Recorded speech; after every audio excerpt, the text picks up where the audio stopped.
Slick on the beat.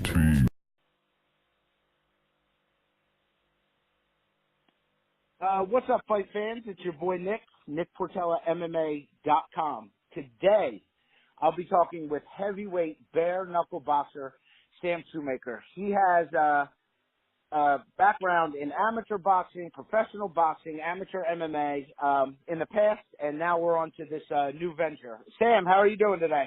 I'm doing good, Nick. How are you? I'm doing good. First of all, thanks for taking time. I know you have another fight coming up in the near future towards the end of the month.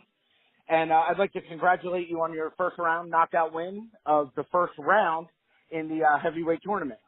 Thank you, sir. Appreciate that.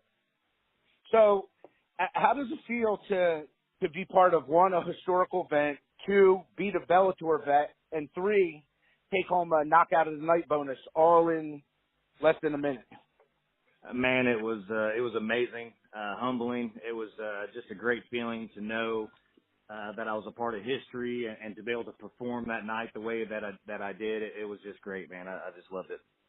It was definitely insane to watch, to the whole event in general. So right. How did you even find out about this bare knuckle boxing, that they were going to make it legal and I guess have a tryout for it, I assume, right? Yes, sir. It was right before I turned professional in boxing last year. It was actually they had the tryouts on July 15th, 2017. Okay. I saw it on social media. I immediately filled out a fighter application because they wanted to know, your background and stuff. They didn't want just anybody off the street coming in there, wasting their time and money, because they had, when we went to the tryouts, they had a film crew there. They had a full ring set up and just a bunch of stuff going on that they didn't want to waste their time on just anybody. So I filled out my application, sent it in. They immediately reported back, said, hey, yeah, come on out and try it out. So we got plane tickets, flew out to Philly, tried out, and flew home. So it was great. So now I know you have like a background in combat sports, but what was the tryout like for this kind of event compared to trying to sign with other stuff? Was it a whole new experience, or was it kind of the same old, do all this stuff and they kind of grade you as you go along? It was very interesting just because I haven't been on the big stage like that as far as for a tryout. I'm from a small town in Missouri. The population here in the town I grew up in was 144 people. So, in my amateur days, I didn't have all the exposure some of the top athletes across the country get, no sponsors, none of that big stuff. My uncle was my coach, he built his own gym, and so it was a really neat experience. They definitely graded you as you went along, and what you were doing, and, the different things that they had us doing, the pad work, the bag work, hitting a punch meter, and things like that. Right. So to me, it was an eye-opening deal. It was definitely a bigger than I expected. Yeah, but it's a good thing. You got to try, something new, and look where it led you now. Yep, definitely. It was a big risk that we took as far as, we didn't know if we'd ever make our money back on buying the tickets or, the plane tickets and all that, and the expense of going out there, taking off work and this and that. But it was great, well worth it, and a great experience. Met a lot of great people, good fighters. It was really, really neat experience. So now, for you, now that you've essentially you made it, was this like a one-time, I'm going to enter the tournament, or is this something we're going to keep seeing you event to event, you're going to pursue? Because they already have you essentially named as the face of bare knuckle boxing. I don't know if you follow social media, but you're the guy. You're the guy at one event, and that's how the media has labeled you, and even people that were fans of the event. So are we going to see you moving past this heavyweight tournament? Oh yes, definitely. If they'll, I'll stick around as long as they'll have me.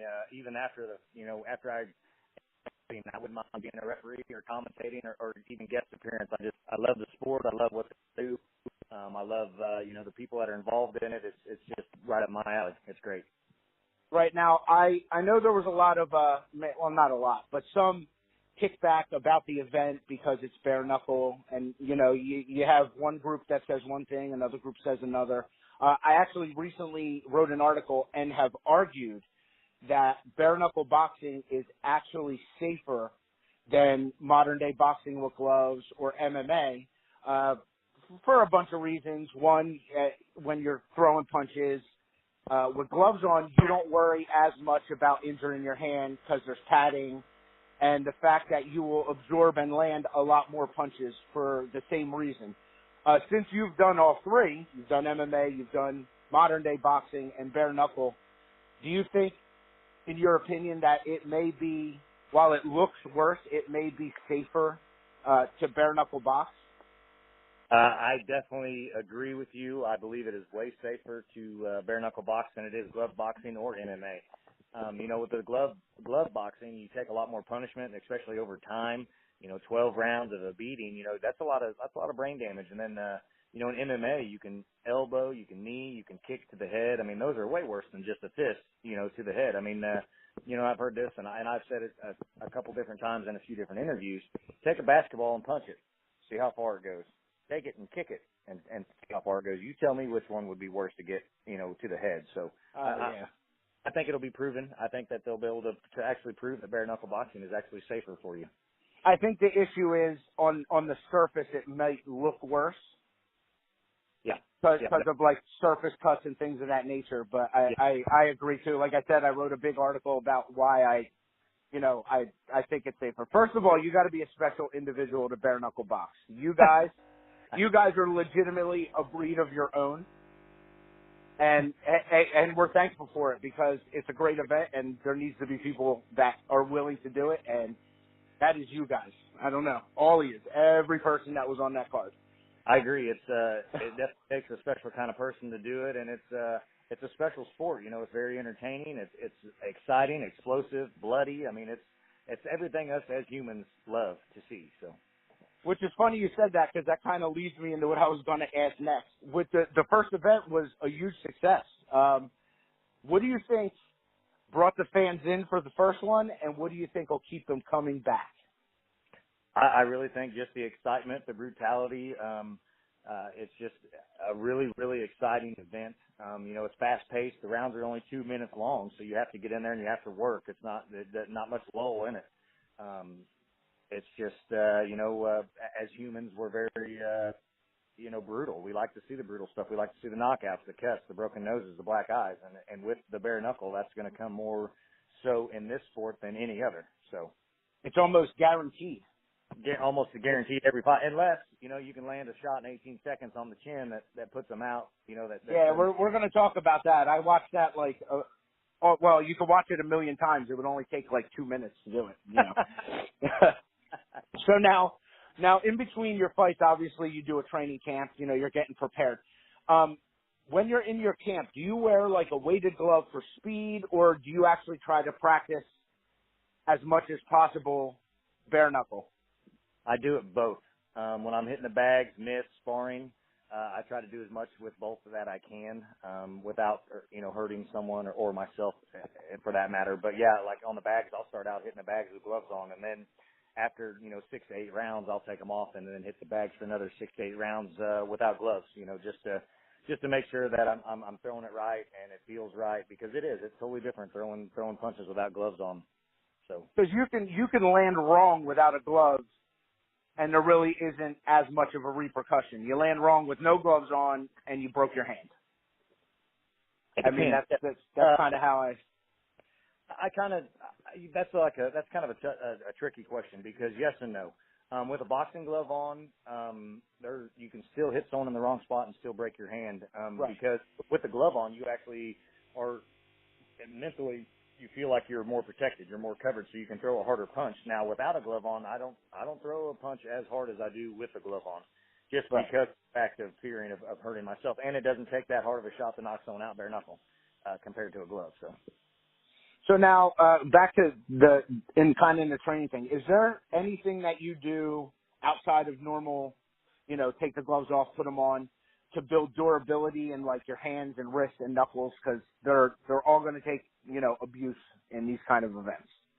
I do some hand strengthening things with sand in a 5-gallon bucket. I'll repeatedly punch it, and then I'll have 6x6 posts that I like to take, and I'll stand and strike that, and just to try to toughen up my wrists, my hands, my knuckles, and all that. So yeah, I do a few things different for that, just because you're going to be punching somebody bare knuckle. You gotta prepare yourself. But my hands have, knock on wood, I've never really had much problems with them. I got clubs for hands, so it helps out.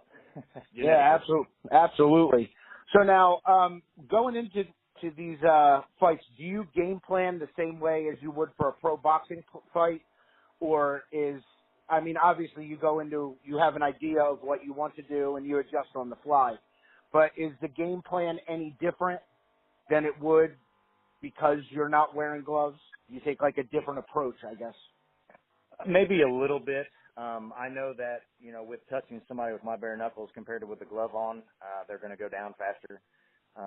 So my attack might be a little bit quicker as far as, you only have 2 minutes, so you got to get in there and work. So, my plan is to keep busy, and to, entertain the crowd. That's what it's all about. We're here to get the crowd going. And I know as a fight fan myself, I don't like seeing people dance around and have a lull in the fight. I want action. I want blood. I want knockouts. So that's what I'm here to give the fans. So now, bare knuckle FC1 first event. You faced a Bellator veteran, actually, Eric Prindle, who's not a stranger by any means to combat sports. To me, I keep watching over it, even though it was only 18 seconds. You can learn a lot in that 18 seconds. It kind of looked like you feinted him with the jab. He bought into it. You landed huge overhand, and that's kind of all she wrote. Everything went as perfect as it could have. Going into the fight, did you ever imagine that it would just happen that way and you would advance to the next round so fast? It's almost like somebody wrote how the fight was going to go, and it happened just like that. It was flawless.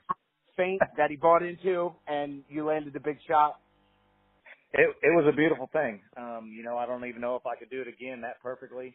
The timing worked out just right. I know that we had, like you said, Eric Prindle is not he's not someone who's a stranger to the combat sport world. So not at all.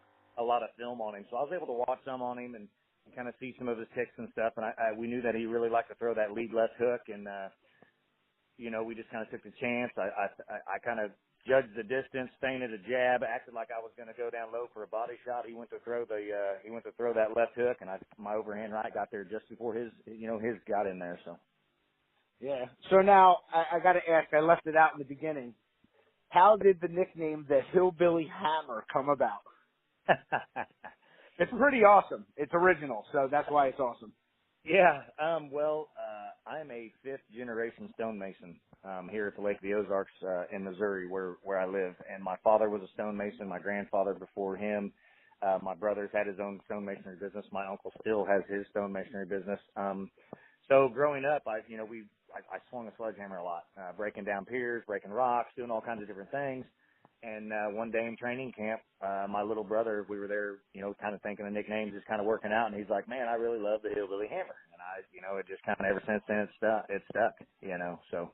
That's the best way to get one. Somebody just throws it out there and it follows you. Yep. By accident. Yeah, I'm a hillbilly. I've swung a lot of my life, and, you can consider these things on my arms hammers for sure. Well, we've seen that already once. So now, August 25th, semifinal round, heavyweight Grand Prix. You're facing Maurice Jackson. Also scored a first round PKO in his first fight. Not as flawless and impressive as yours, but nonetheless as effective.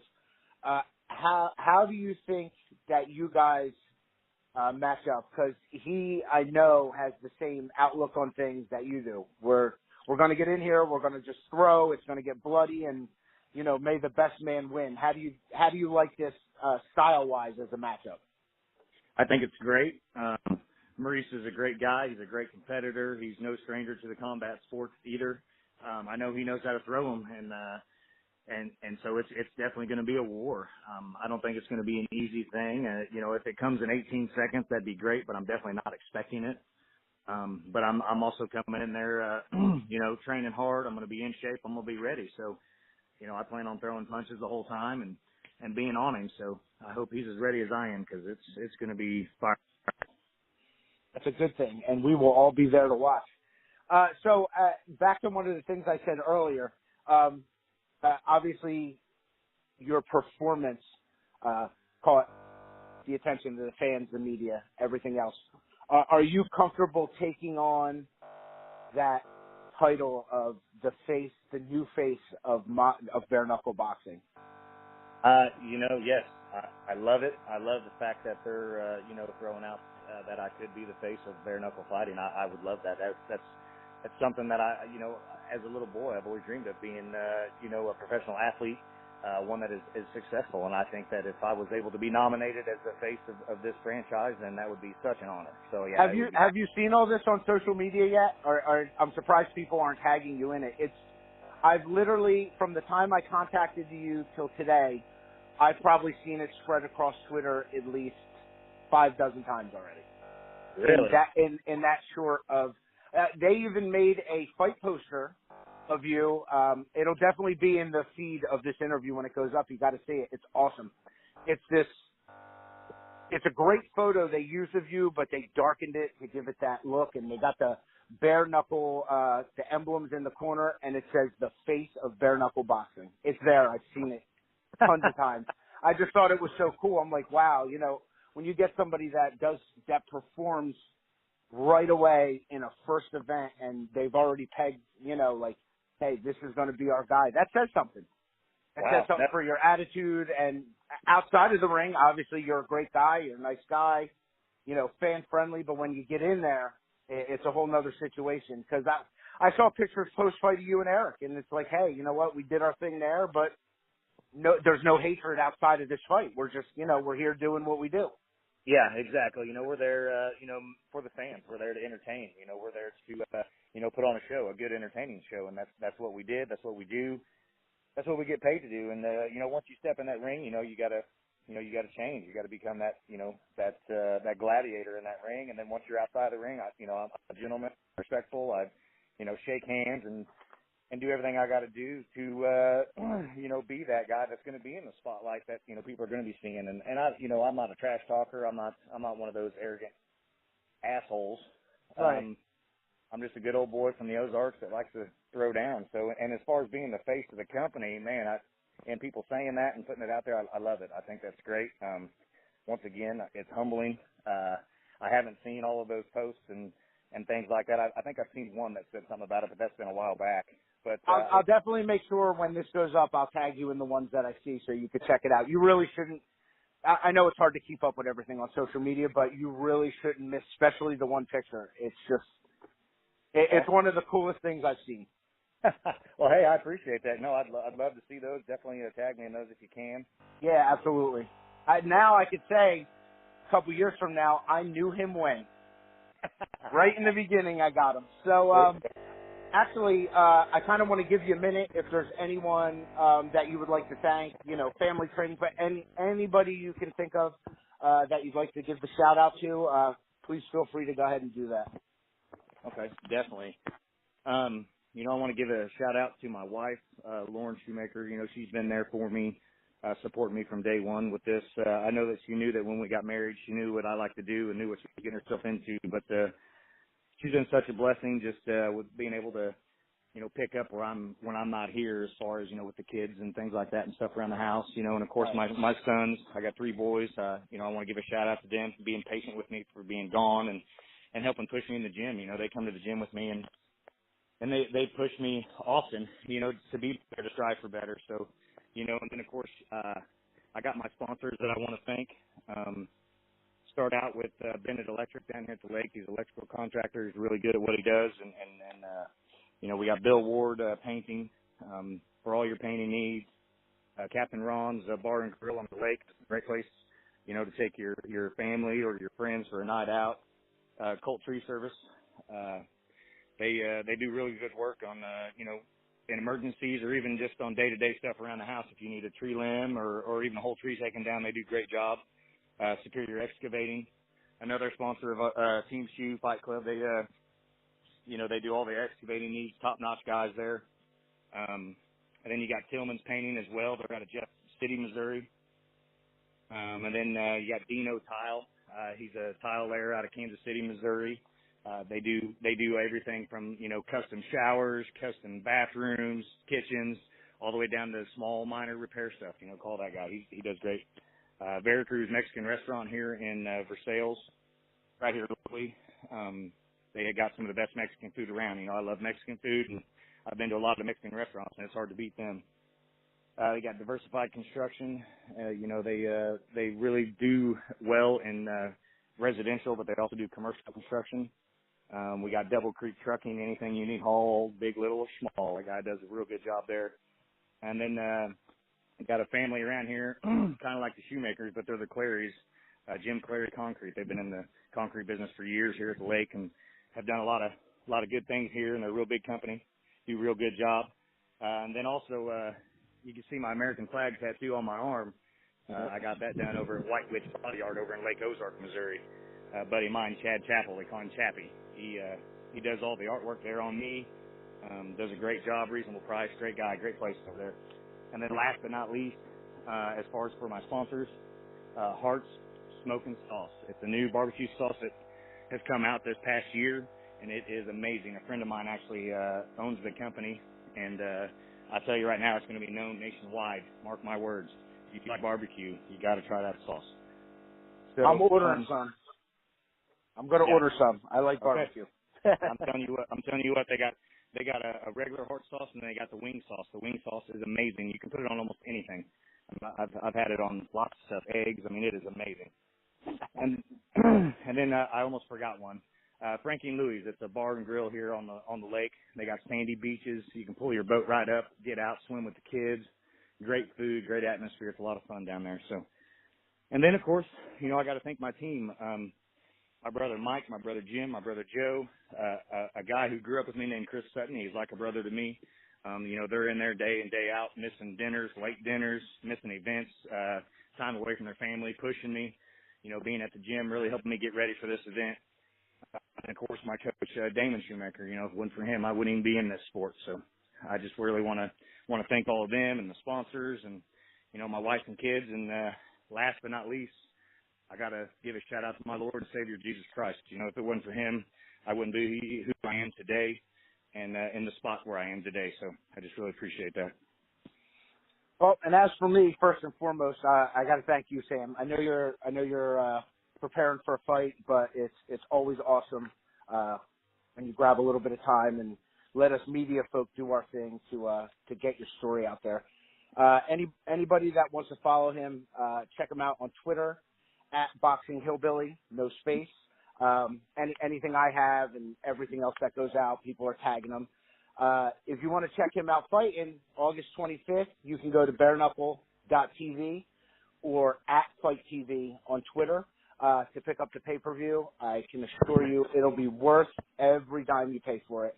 As for me, you can follow me on Twitter, Instagram, Facebook, and every other social media under Nick Portella MMA. And Sam, I wish you the best of luck, my friend. I will absolutely be watching along with way more people in the world than the first one since this thing took off. And I hope that after the event is over, we could absolutely talk again. Definitely, Nick, man. I appreciate your time. Thanks for calling me. It's great to be on your show. I'm definitely a huge fan now. I'm going to be following you from this day out. And, yeah, I appreciate the good luck on the fight coming up, and I look forward to talking to you again, sir. Yep, anytime. You could always reach out. Have a good day, sir. All right, you too. All right, bye.